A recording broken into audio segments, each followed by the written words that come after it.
All right, everybody, welcome back to Untangle. Today I am chatting with the delightful Melissa Skrbic Huss, Director of UX UI at ProCare Solutions.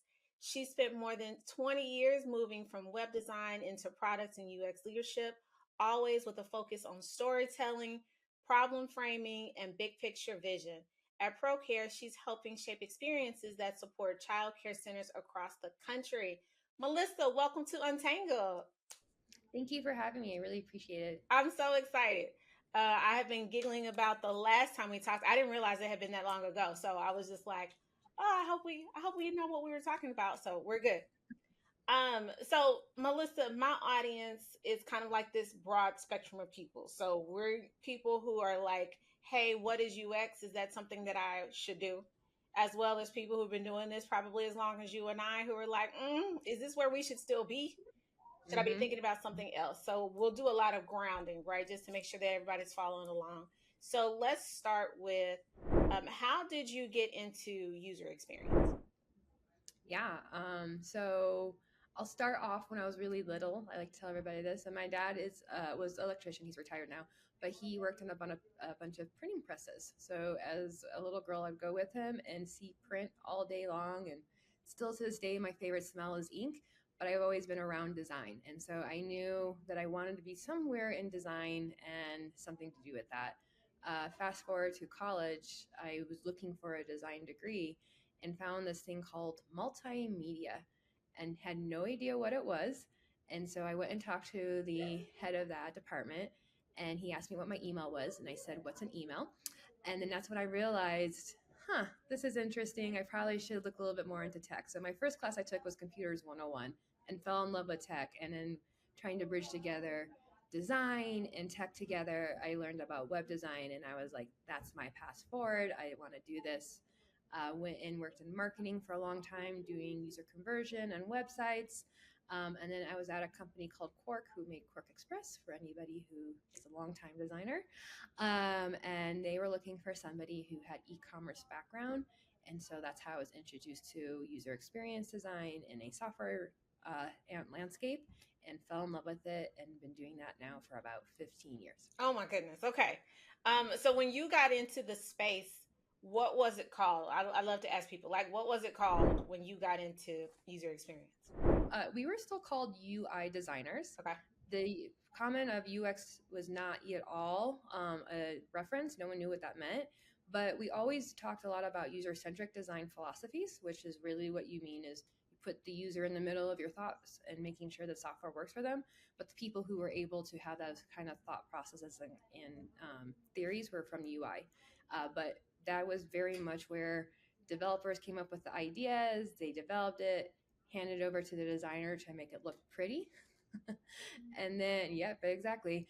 And I do like making things look pretty, but they quickly realize that there's more to design than just making something look good. And so, really, they were realizing maybe if we brought the designer in sooner, we would have a much better experience on that. So I was really lucky and fortunate enough to work at a software company that really understood design. We made design software that really brought me in sooner. So I had the privilege of having to work with the product manager at the beginning and coming up with ideas and understanding that and seeing them for life. But at the time, though, we didn't really do much user research. We did usability research, but there was still not the concept of strategic research and stuff like that. Okay. Okay. So let's talk a little bit about what you do. So what is ProCare Solutions? Yeah, so ProCare Solutions has been around for over 30 years, and we make software for daycare centers to help them manage all of their payments and have great interactions with their parents, and also handle anything when it comes to staff and regulations with the states. Okay. And And so, then what about your team? What do y'all do? yeah, so I manage a team of a total of 11 designers and writers and researchers.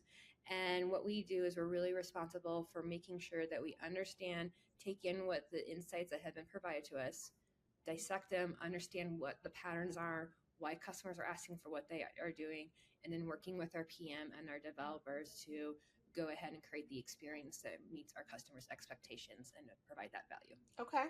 Awesome. What is it like for you as a designer that's kind of seen a bunch of different experiences designing in this space or managing in this space?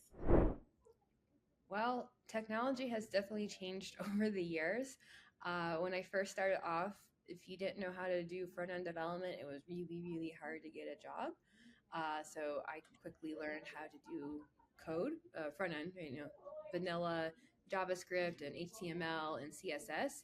But that really helped me understand how technology is built. So it allowed me to really have a good conversation with the developers. Through that, then we went to like mobile. That was the next revolution, right? I had to understand how to do all the different mobile devices, how you design about it, what does it look like, what's the tech stack, what are opportunities there. Then we had SaaS, so now you're like into that whole web, on applications, and that really opened the door for a lot of different things. And now we're in AI, so I am actually currently working on learning not only how to use AI to make myself more efficient and make my life a little easier, but also like how do you design AI? How do you do that conversational? What are customers really looking for, especially if they're like a novice user who's a little afraid of tech, versus somebody who's a very master in it and really interested and really want to get into the nitty gritty and have a lot more control. So it's been a interesting chapter. So I didn't initially include questions about AI, but that you brought it up. Last week I attended UXPA had their UX Palooza, and everything on that was about AI. And I was tickled by the number of designers who joined, who were like, "Hey, what is this thing, and should we care?" So, what would you tell designers about AI and how they should approach this going forward? Yeah, it's just another tool. I at first was also like, oh no, what is this? Do I really want to learn yet another tech stack? Like, what's happening? Are our jobs going to go away? Right? You hear and read all these different things. Now that I'm actually utilizing it in my practice, I'm realizing it just like when I first started, it was, Macromedia, RIP, then Adobe Suites, and then we moved to Sketch and Figma. I have a new tool now, and it's really cool to be able to work with something that allows me to like all my ideas and conversations I've had easily put into a piece of software for it to actually see it come to life and get into users' hands faster. So I think it's great. I'm excited about it. It's a new adventure for everybody. I still see a very strong place in design for how to utilize AI, but it definitely is changing the way of how we work. Are there any go-to sources that you would recommend for designers who are interested or thinking about AI, trying to get comfortable with the idea? I'm just reading and watching everything. And the one thing I can say is just play with it. Like, you can read and watch everything you're talking about. Like, there was an article on Medium recently about how to utilize Figma Make, and it talks about like how it'd be really good about utilizing, ChatGPT or whatever your flavor of AI to write your requirements and then prompt that into that. And then that's how you can really start working with it. Almost in a way, it's like, um, I was joking with my PM actually of like, oh, am I doing your job now? Am I writing all the requirements and he's doing some of the research? And we like kind of laughed at it because it is actually like kind of that's how it's happening. But until you actually get your hands on it and play with it and understand how it can work to what you need and what you're looking for, that's the best way to get around it. The one thing I will say though is that you still have to come up with the idea to tell the system what to do. The system can't figure that out for you, and that's where design comes into play, and that's where the designer is at. I think that is a huge takeaway, right? For everyone who's a little nervous, I'm like, just try it. Just find a tool and touch it, right? Kick the tires and see what it does. Um, Yeah. so I think I told you to get ready for this. I do what I call cyber stalking, and I found something where you were doing a talk on stakeholder communication. I think that was relatively like what it was about. So, what, if any, advice would you have for people who are trying to like navigate the conversations between dev and PM, like you were talking about? Yeah. So, what I always tell everybody is as designers, we're really good at understanding people's needs, creating something that helps solve their needs, and then communicating and allowing them envision what that need is. And so really what our job is use our curiosity. So if you have a stakeholder and you're trying to pitch to them an idea you have, or if you have a developer and you want to brainstorm with them, understand what their goals are and their needs, and then and understand what you can provide to that so you can start having that conversation. The one thing I really see a lot about when it's hard to get to the point of solutioning or having somebody buy into your solution or your idea is that we all are coming from different contexts and different ideas, and we're not talking about the same thing. So, how do us as designers help facilitate that conversation to make sure everybody's on the same page or screen, and then we can start having a good dialogue about that, so we can make informed decisions together. I love that. Another thing that I saw in there was kind of you talking about like this big picture, looking at the big picture, right? Making sure everybody sees this. So, can you frame that up for us a little bit? When you talk about big picture, what are you thinking or speaking about? Yeah, I think a lot of times I I always talk about the experience vision. Where are we trying to go? What are we trying to do? A lot of times product managers will provide that, or somebody in product will provide that vision, but there's also that experience side of the house to that. And so us as designers need to understand what our goal is and where we're trying to be, 1 year, 5 years, 10 years. What are we trying to design for? And then what do we can do today and solve those problems to get to that problem? And so a lot of times what happens is I notice that a lot of particularly designers and everybody starts really low, right? They get down to the details, they really go into the tactical side of the house, but they're not painting that picture for somebody to really understand and grasp it so they understand what's going on. So you have to provide that context. Have that be something that's tangible, meaning like something that's relatable to them in their house or their world, right? If we're talking about your persona and you're talking to your CEO, talk about one of the main customers that we talked about. And so he can understand and have that because he has customers or conversations with the customers as well.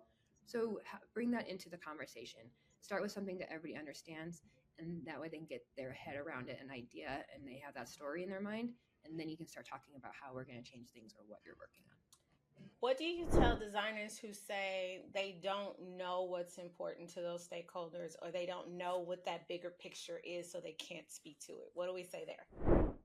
Ask questions. That's our curiosity is our secret sauce. We're really good about it. We know how to ask the right questions to get the answers that we're looking for. So you do it with the users already. You do it with your peers. Why not do it with the stakeholders as well? I agree. I tell my researchers if nobody's asking questions, you should be. But the same advice would go to designers, right? Because at the end of the day, you have to do something with it. So ask questions. Um, Exactly. Another thing that comes up when we Google you is around storytelling and the art of storytelling as a skill set in design. Can we talk a little bit about that? Yeah. So there's always two things. I remember when I first started in design and they were talking about like, oh, design's problem solving. And I was like, okay, like I didn't get it right away, right? I didn't understand it. I just was in there. I was like, I just want to make something look pretty. And then as I've grown and learned and mature in my design practices, what I realized was design is about problem solving. It is about finding the need and coming with a solution. And then the second part of it, which a lot of people don't realize, is telling that story, right? So if I'm creating a application, the story I am telling is the interaction between the user and the application. If I'm trying to complete a task, what interactions does the system need to tell the user that the task has been completed? If I'm communicating a vision or a strategy to my stakeholders, how do I help them understand where we were, where we're going, where we are today, and where we're going? How do I communicate them so they understand again that interaction? Storytelling is about interaction and the communication between two different people or a group. And so we have that ability and that skill set to help bring that to life because we're taught that every single day, no matter what type of discipline and design we're in. I was thinking about when we started this journey, right, of storytelling, and I think some people just kind of went like way overboard, way overboard with storytelling, like these super elaborate things. So when you say storytelling, talking about the interaction, can you give like a short example, like what might that look like? Where what level should they be on when they're storytelling? It's the conversation. So when I mean storytelling, like how are you talking to somebody else, right? How are you communicating? That's the story. Those are what we're doing. If you have a visual that helps represent that because that visual can help tell your story, great. But really what's going to come down to is the actual context and what you're trying to say and the goal you're trying to get out of it. So with my team, a lot of times we have a framework, and I always start with what's the problem, what solution are you creating, and how is that going to solve the problem. That's like the bare bones of it, and then from there you can build up. So if you're trying to persuade somebody, like your developer, like, I know that would be a lot easier to do it this way, but I would love to if we did this way for customers. Bring them along on that story, bring them along on that journey so they can help that, right? Show them what the problem is, how you're solving it, and why they'll be beneficial, and work with them. And so there's different techniques and all that, but every time I do my storytelling, I always start with the basic 3 items: problem, solution, how it's working. Thinking about the problem, and I'm shocked that we still have to have this conversation, but apparently we do. So, especially, and I feel like designers get, what's the word? Drug quite a bit, right? Because there has not been clear problem definition. So, how do you suggest designers and researchers at that point, product as well, like how do we make sure that we've clearly defined the right problem? Yeah, that is I swear that's like all my life. Is But it's through testing, right? So if we want to use design thinking as an example, we start with our hypothesis or our idea. We gather a lot of information of what we think it is based on our constraints, right? So we gather all this information and then we narrow it down. That's great, but that also doesn't always tell you that it's the right problem. What really will help you understand that is once you start getting that solution in the hands of the user, they're going to tell you yes or no on that. And that a lot of times either tell you are on the right track, that you have the right problem, or oopsies, we don't have the right problem. And so we need to start defining and or solving a different problem. But I think a lot of times we get hung up on stuff at the beginning of the process and asking ourselves, is that the right problem or not? And a lot of times you just have to let go of that and be like, it's okay if it's not, but I have to try something to see what a problem is, because I don't know. So right now I'm working on something. We did user research. We decided this is a problem we want to solve. We are solving it. And what I'm learning is I am solving it. So I'm validating it because I'm getting my product to my users early and often. But also I'm learning still more about what they really meant, which I wouldn't have gotten the first time around. So just be okay with it being not the right problem and just keep going and solutioning and you'll get there. So at the risk of you saying, giving an answer different than mine, when you are concept testing, what fidelity should that design be at? Like, are we wireframing? Are we pretty picturing? What are we doing? What level should that be at? Oh man, I do it all. So I start off with just wireframes just to see, like, is this even the right concept? Very clearly when I'm meeting with the users, I'll say things like, very, very early ideas. I'm bringing you in. I want to get your idea. This is not at all something that you'll see at the end. Because there's 2 reasons, right? One, I don't want them to think like that's the final design. And 2, have expectations that what they saw is going to be delivered. But I also go up to really interactive designs too, right? And so during my process, and what I have my team do quite often is say, start early and often with wireframes, get people through a concept, and then really start doing that usability testing as we get more and more on that. Now, what I'm finding using a lot of the no code prototyping tools, you can like bypass a lot of that wireframing and get that interaction to the customers and get that feedback right away without spending a lot of time and energy on it. And like dreams come true after all these years. Like finally, I don't have to move pixels around. I can like pretend I'm coding on my own without taking the time or bugging my developer. Like it's just been it's so nice. So I'm actually solving the problem at hand, and that's where that. So I laugh. When it comes to tools in general, I laugh. My team, I tell them, y'all is so spoiled because I've been doing this 18 years, right? And I was like, please understand, we used to have to literally type everything. There was no transcription, right? There was no video. What are we talking about? I know. And then when you and I started, we had all these people like, well, I had to use pen and paper and like X-Acto knives. right. There's somebody asked me why it was called card sorting because y'all, we were literally out here making cards. Cards. Like Yeah. really paper cards. So okay. When it comes to prototyping, are there any kind of, from a design perspective, because researchers get irritated all the time, are there any kind of best practices for like prototyping and context and like placeholder text versus something else? Like, are there any kind of guidelines? Do y'all have guidelines?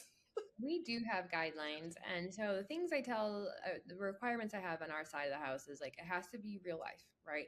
Again, if we want to go back to the storytelling conversation, I want my user or whoever my audience I'm speaking to be able to understand and grasp and relate to what I'm presenting, right? And so if I use mock-ups or prototyping that is not at all close to something that they can recognize and like hold on to, it's going to be really difficult for you to get the information because they're going to be thinking about all the other stuff that's on there that's not something that's used to them. And that's the reason why it's really important for somebody to be in part of that story, have context, like understand what you're talking about. And so we do use things like real data. Is it data that's actually coming in from the database or something like that? No, not at all. But we do have like real life scenarios that we design around. So when we're prototyping, I ask my team, what's the story you're trying to convey, right? What scenario are you designing for, and making sure that your prototypes match that scenario. So that way, when you go into your user testing, it's something that they actually understand and can use and provide you the real information that you're looking for versus giving you something that they're trying to either please you or trying to understand to answer the right question. Yeah, because it does matter, right? Sometimes, again, if you're not using something that they're familiar with, data that makes sense here, they get distracted. So I'm glad to hear there are some guidelines. I'm going to clip that part out and just make sure I just send it out. Like, listen to her. Melissa said. Okay. Yeah. As much as I love cartoons and TV and like using those people as your users, they're fun, but the truth of the matter is they're distracting. So They are distracting. Okay. One of the things that comes up all the time is around like how do you get that impact, tell that story, connect it back to the business. So, when did you learn that the conversation with business was different than design, right? And then, what advice would you have? So I think I probably had a little bit of a leeway because most of my career has been building enterprise software. So I've always worked, my users are business people. That's who I have to talk to. And so I knew right away that it was a lot of metrics conversation, a lot of data conversation, and a lot of goal conversation. And so when I was starting to realize like design can have an impact, but we're just not telling the right story because they don't understand the terms that we're using and we don't understand the terms that they're using. How do we bridge that together? It was through data. And so a lot of my times when I'm talking to business leaders is that I know that my story, my artifact to help prove my story is going to be data, and they will understand that. That's the way they speak. So again, understanding who they are, understanding how they speak, understanding the context that they're looking for, how do you provide that to them? It's with data. So what we've been doing is really utilizing things like all your usability, typical studies like time on task, error rates, um, number of clicks, and so on. How does that roll up to the overall goal, right? It's not a one-to-one, but you have to paint that story for them. So how does my time on task equals a sentiment of good, bad from like maybe a CSAT scoring, and also maybe an overall perception from NPS. NPS equals either turn or purchase, and then you can roll that up to the bottom line. Another way to do that too is also how we help solve and make things go to market faster and helping that product market fit, right? So one of them is through the user interactions. The other side of it is with the research and saying like doing our research and our multiple testings and these different ideas, we have learned that customers really want this. And because we have the research and insights, we can say why.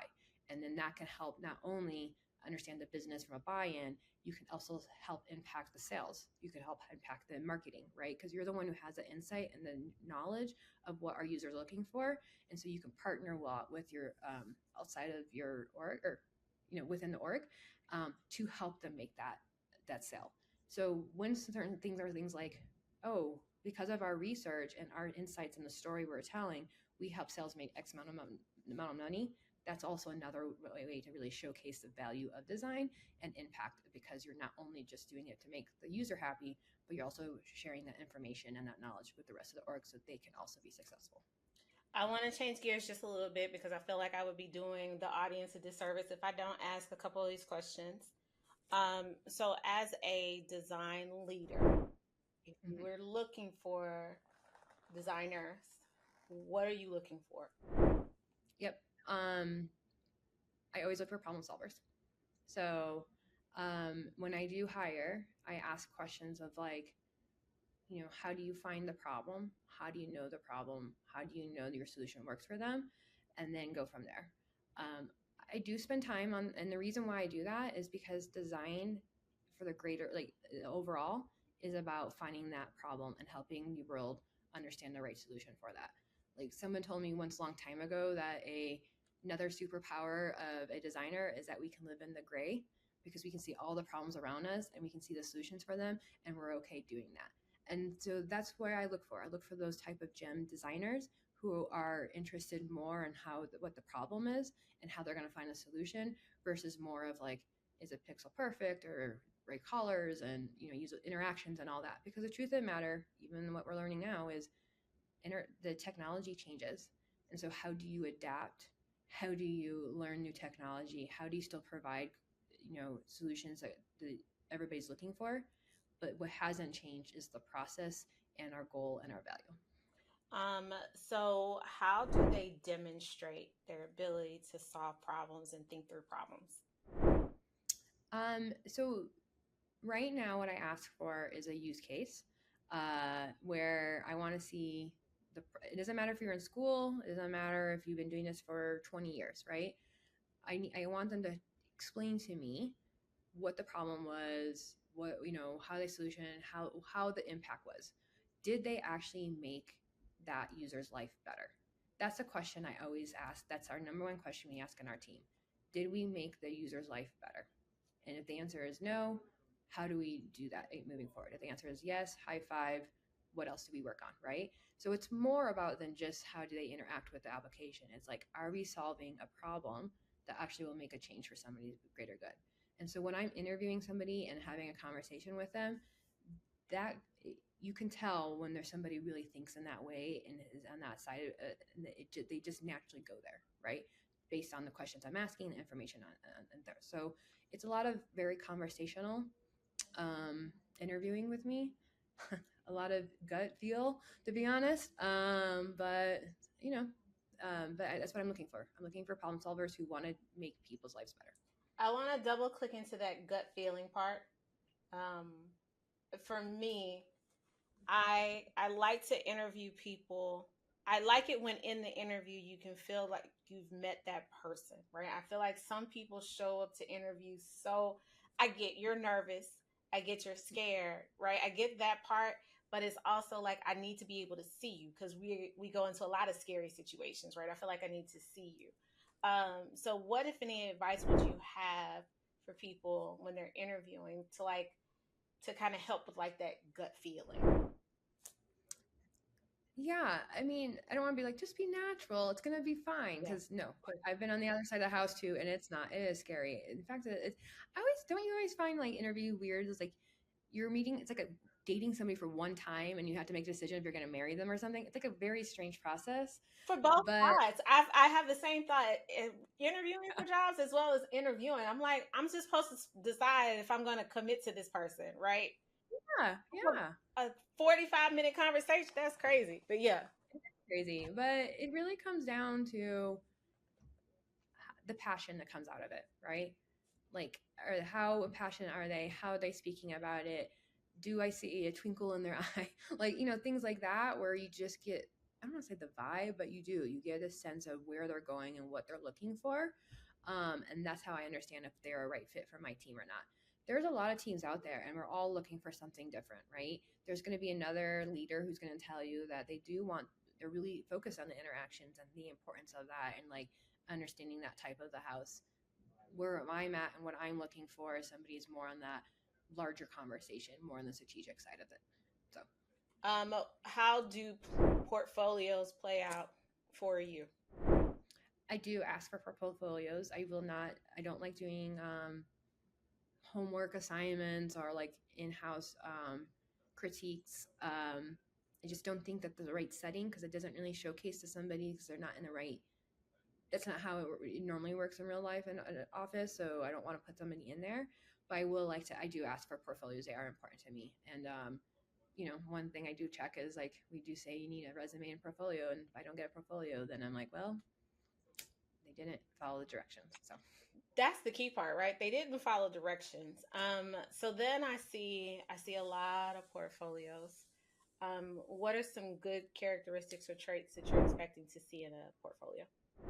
I want to see the value and the impact. I want to see if they were able to talk about how they made an impact. Even if it's a school project, you don't, a lot of times you're doing a project and you don't really have the user or the experience to say, like, oh, this did make the impacts. You don't have the actual data.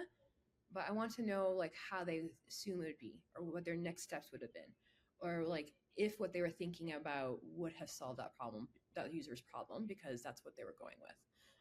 So it's really about the impact and how they solved or how they made a difference in the user's life. Um, how has, because you've been doing this as long as me, right? So what has kept you in UX for over 2 decades? I just really love tech. I love innovation. Every single time I think, like, maybe this is it, something new comes along. And I'm like, oh, what is that new shiny thing? And I just feel really lucky that I found my passion a while ago, even though I didn't know what an email was.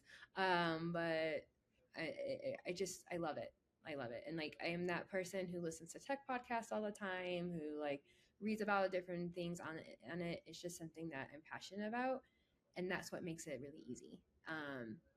And I also really love people and knowing that, like, you know what, everybody has to work every day. Why not make their lives a little bit easier? And I can see that impact right away, right?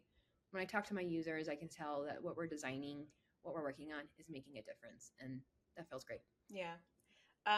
Did you have a moment in your career like either you were successful by whatever measure you want to use for successful, or you like, oh yeah, this is where I'm supposed to be? Um, I would say I get reminded a lot. So even if it's where I had the opportunity to work, for instance, at Cork, like the software at, well, by the time I got there, it wasn't the software of choice at the time, but it was at one point. And being able to be part of that, meeting a lot of other designers and having great conversations like we are, where it's just like, it really fuels that. I'm like, yep, this is my space. Working with my design team and watching them grow and mature and creating really cool solutions and solving people's problems. Like, I don't do as much anymore now that I'm on the leadership side, but watching that and maturing and helping them is still great. Like, a lot of people always ask, why do you go into leadership? Aren't you sad you don't actually do the actual design work? And it's like, oh, it's because I'm designing a group. I'm designing the next set of designers. I'm designing our vision and where we're going. So it's still design. I still see that I use design in my practice every single day. It just happens to be a different group, a different user set, a different tools. I love that so much. I'm designing the next group of people. So let's talk about your transition from IC to leadership. Um, do you remember what caused the transition? Like, did you wake up and you were leading people? What happened? Kind of. I had a couple of really successful projects that I led. So either a redesign of our large website, a huge redesign of our application, something that I wasn't actually managing people, but I led the project and we had great success. And then it was, oh, well, you're just so good at leading projects. The natural next fit would be for you to lead people. So I will say that in my career, I've actually bounced back and forth. I haven't always just went a linear path forward. I started as a leader, was kind of tired of being a leader, really wanted to get back into making stuff. So I went down to be an IC, and then I had another opportunity where I was like, that sounds like fun. So I went back to leadership. So I've actually gone up and down a couple of times in my career. But now I've been a leader for about 9 years. When you put time together, we're like, oh wow, that's a long time. So I've kind of stayed on it, and it's not so much because I'm done with design. It's just I can see the opportunity of how design can impact in different ways. What is something you wish people knew or understood about that transition from IC to leadership? That you're still designing. I wish people really understood that just because you maybe not have like a designer title in your name or your designer name in your title, you're still designing, right? You're still really understanding how people, what their needs are, finding solutions for them, iterating on that and moving forward. And that's what design is. I think a lot of times we get so hung up on the output of design and the craft of design that we forget about what the full purpose of design really is. And it doesn't matter what the output is that as long as we follow the process and understand and believe in the power of design, you're going to be designing everything the rest of your life. For your transition, did you have, or in your career, have you had leadership training? Did you have kind of like a, how did you get to where you kind of understood the people management part of all of this? Not at all. Oh my goodness, Melissa. Oh my goodness. Not at all. But, and maybe right or wrong, but I used what I learned in school, right? Again, I was like, well, I know how to design and make solutions for people and solve people's problems. Maybe I'll just use that same practice and principles and apply it to my team. So my team knows a lot of times, like, hey guys, I have a new idea. This is why I want to try it. So let's just try it. And if we don't like it, we can always change it. And they're a part of it. I bring them into my process, right? We all know as UX designers that one of the easiest ways to get buy-in from our PM and our developers is to bring them into our design process. So why not bring your team into it? And we work together on that. And then they get buy-in and they love it, right? Or they don't, they hate it, but it's okay. But yes, no, I have zero like business background. I sit in a lot of business meetings. I'm still looking things up on the computer while someone says a name. But it's that curiosity. It's always constantly being like, well, if I don't know what this means, I'm just gonna either ask or learn it some way, talk to friends who are in this, and like I talk to a lot of people who are in management or not in design just to get their take on how they handle things.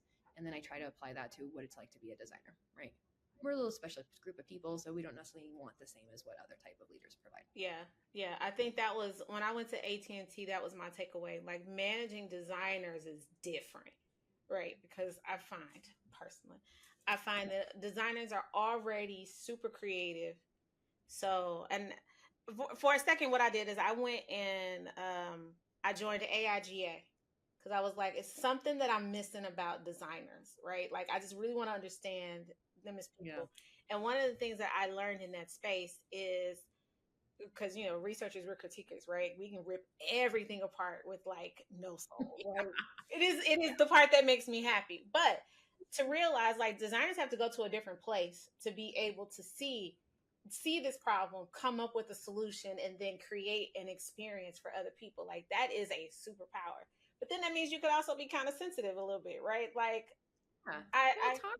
yeah, Yeah. it's a lot of you. So yeah, I think that's it's and then having to manage it. So I think that's awesome. Yeah, I always tell a lot of people starting, I was like, everybody's going to tell you how to do your job. It's okay. It's just only because they don't know how to communicate to you. So your job then is to interpret what they're saying and making sure you understand what they're trying to get to. It's nothing against you as a person. That's really good advice. Do you do one-on-ones with your team? Yes, Okay. I do. Ideally, as a manager, how do you want people to show up in those one-on-ones? It's their time. So it's their time to talk about whatever they want to talk about. I'll even open it up that if they have nothing to talk about that time around, we can cancel it. But it's their time to talk with me about, is it a project base? Is it, mentoring conversation or coaching conversations? I do get feedback around with my peers about how I can also help them maybe in some situations. And so it's a very conversational, it's a very conversational time period. But I want them to come with something, right? Come with a purpose, come with something that you want to talk about. And then that way we have, I aren't even looking for an agenda. I just wanted them to come in with an idea and a purpose of what they're trying to get to. Because we have to show up that way all the time with our peers, is coming in with a purpose, an idea, and what we're trying to do. So the same thing is like we need to use those practices when we talk to other people as well. I have heard some people in general being concerned about like sharing their goals and their aspirations in those one-on-ones. So as a manager, how much should they tell you about where they're trying to get to or what they want to do? You know, We must have a really good trust factor because they tell me everything. Love that. And that's where I have to think about what's the greater good for them and what's the greater good for my team. And, and we put those needs together first. So if they are being honest with me and telling me, like, I need to, fly my wings somewhere else, I'm supportive. I'm talking with them about it. I have that understanding. Or if they have a problem where, they're really, really difficult and they're not even sure if they want to be a designer, let's have that conversation too. Because I only want people on the team who want to be there and are still having fun and enjoy the problems that we're solving. And I also want to support and understand that we all have to grow and do what's best for us. And so the conversations go both ways. I think in the first time we chatted, we talked about how a realization for me is that everybody should not be a people manager. So for those Correct. people who are thinking about it, what should they be asking themselves to know if they really want to do this? Yeah. Um, I always tell everybody the biggest problem or the biggest transition skill you have to learn is being okay with other people doing things differently than you. And so if you're still in your like, I really want to innovate, I really want to do the work, I really want to like be a part of that process, stay in the IC lane, right? There's reasons why we have principals. They're so good. They're so brilliant. They're making that work and they love it. And that's why we have the operational track as well, right? And not, again, if you're still thinking about design, you're still designing. Your tools are different. Your people are different. You're just solving a different problem. But that is where you want to think about it and be like, what do I want to design? Am I interested in designing an organization and a business and a group of people? Am I interested in designing a product and website or pamphlet or whatever it is that you're assigned to? Think about that. What gets you excited? Why do you want to do that? And you're always going to keep that spark. So I don't tell everybody that management's for everybody. Nope, it is not. It is definitely not that. It's a trap. But I like that train of thought. Like if you still are super passionate about what that output looks like or how that experience is, it may not be your time, right? And that is okay. Also, nor should you think, because I think that's one of the things we talked about. Like for some people, they think people management is just like the natural progression. Like they have no choice but to go that path, right?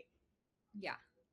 But maybe not, right? Like, And it's okay, right? okay. I think, well, most people we're talking about is in the United States. But we have this like the way you succeed is move up the career ladder, right? And that's not always the case. I think the one thing about what separates creative people and designers from the rest of the business, if you want to think about it, is that is the creativity is what makes us excited. That's what fuels our soul. That's what makes us get up every single morning. And so if not having that title, not having that, I don't want to say seat at the table. I still really believe in that. But, like if it is about creating the product, your passion, we're really fortunate that that's what we get more excited about in the day to day life versus maybe somebody else in a different type of setting. Right. And so I always tell everybody, like, that's the reason why I've gone back and forth in my career. Right. There was a new opportunity. I really, really wanted to innovate. I really wanted to create that output and really achieve that outcome. It just happened to be a product one time. It happened to be a group another time. Yeah. For you, because I tell people they need to be whole people, right? UXers need to have experiences. So outside of work, Melissa, do you have anything that you enjoy that you're passionate about? Oh yeah. I love all things art. So art and design. So I'm a little nerdy. Like I actually will travel around the world to see design pieces. And so design is a part of my life. In fact, right now I'm going to get my master's at Parsons School of Design and Strategic Design. And so it's really fun to learn a different aspect of design and really seeing how design can make a different type of impact. So just learning, going outdoors, living in Colorado is always nice for that. Hanging out with my friends and family, enjoying music, and just seeing all the art I could possibly ingest. Where have you traveled to see art? A lot of Europe. One of my favorite moments is was just New York. I don't say just New York, but for me that's a little bit of a trek. But it's because they had an exhibit on Helvetica at the MoMA, and one of my favorite Bauhaus posters were on display. Oh wow. And I somehow figured it out. And so I had to go, and I sat there and cried like a little baby seeing it, and made everybody around me awkward. And then my favorite is that afterwards I had lunch with my cousin, and he's in finance. And he's like, "So why are you here?" And I was like, "Oh my God, there was this art exhibit on this font." And I was so excited. And he's like, "You traveled to New York to see a font?" And I was like, "Yes, yes, I did." And I cried because I experienced it. That is so cool. I tell people that that is so important, especially now because we're so busy, and it's moments like that, like your face lit up when you talked about that, right? And it's Yeah. those are those human experiences are the ones that we need to have to be good UXers. Well, Melissa, you have been amazing. Before I let you go, is there anything else you would want to share with the audience or leave them with? I just always like to tell everybody fall in love with the problem. The solutions will come. But as long as you still have that passion for the problem, you're going to be happy. That's so good. Thank you so much for joining me today. We really appreciate it, Melissa. I appreciate you. I had a lot of fun. All right.